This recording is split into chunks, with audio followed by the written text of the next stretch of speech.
Personally, I've struggled with self-doubt throughout my entire life, just as anybody else. As a child, I was always shy and introverted, and I often felt like I didn't measure up to the expectations of those around me. Mostly social expectations and social conventions. Even as an adult, there were times when I felt like I stuck out, and not necessarily in a good way. I distinctly remember the time when I worked as a professional recruiter for a bunch of blue-collar managerial jobs. And yes, I was a star during the interview, as I would have expected. I had studied psychology in my free time, and I had practiced how to manipulate people ever since I remember.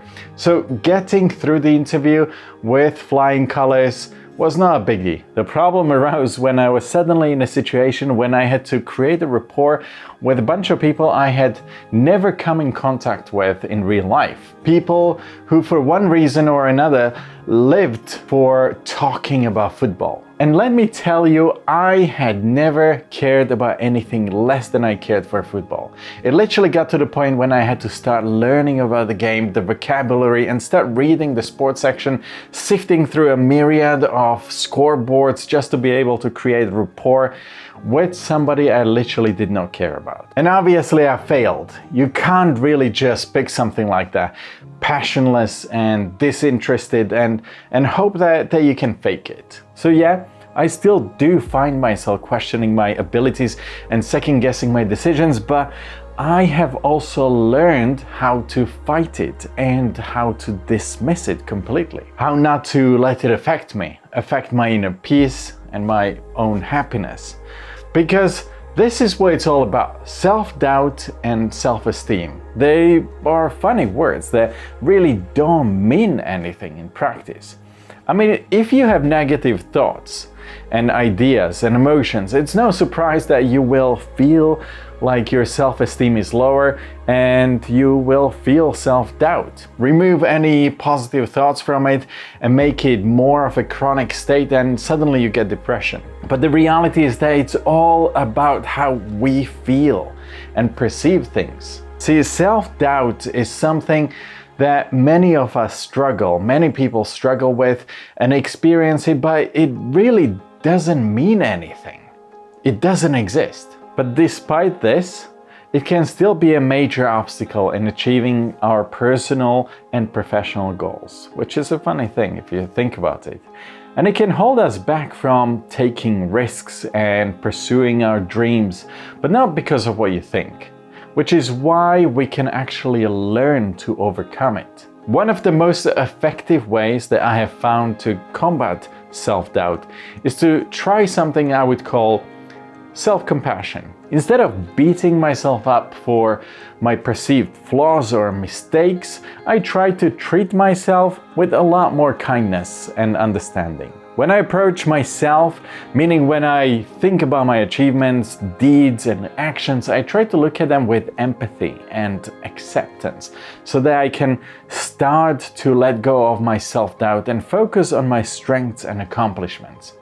You know, the whole half-cup full positive point of view, it's all about filling your mind with more positive thoughts until they literally overcome any negative ones. Now, this all sounds very easy, and to be honest, it kinda is, at least for me, because I know myself, because I have already gone through a bunch of situations in life when I was able to recognize this sort of shit and try and test different things, go through a variety of thought processes and considerations, trying limits of my will and mood, and I learned to control my emotions and feelings. I have reached a point when I'm able to be conscious of my self-doubt.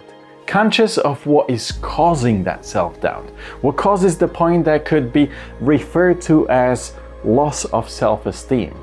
But for anybody younger, this may be an issue because you might not be able to recognize it and quite literally be in a state of cognitive dissonance, feeling confused, dwelling on shit. Obviously, it's a lot easier if you have predisposition towards lower empathy or you are a high-functioning psychopath who is able to control their emotions, able to switch states between feeling unhappy and happy.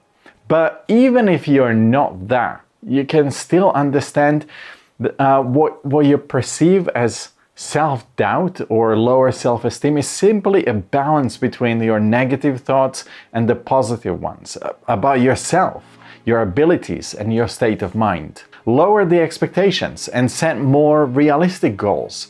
Not too low though. You still need something to aspire to, but something that you're actually able to achieve if you improve yourself. This will have one simple effect because you're finally being strategic about your happiness. You will achieve your goal because it is attainable. It is something that you actually personally have an ability or capacity to achieve.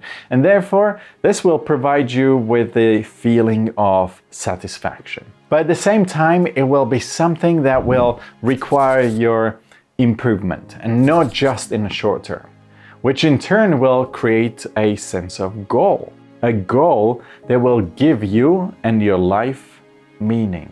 Now remember, self-doubt and low self-esteem are only words.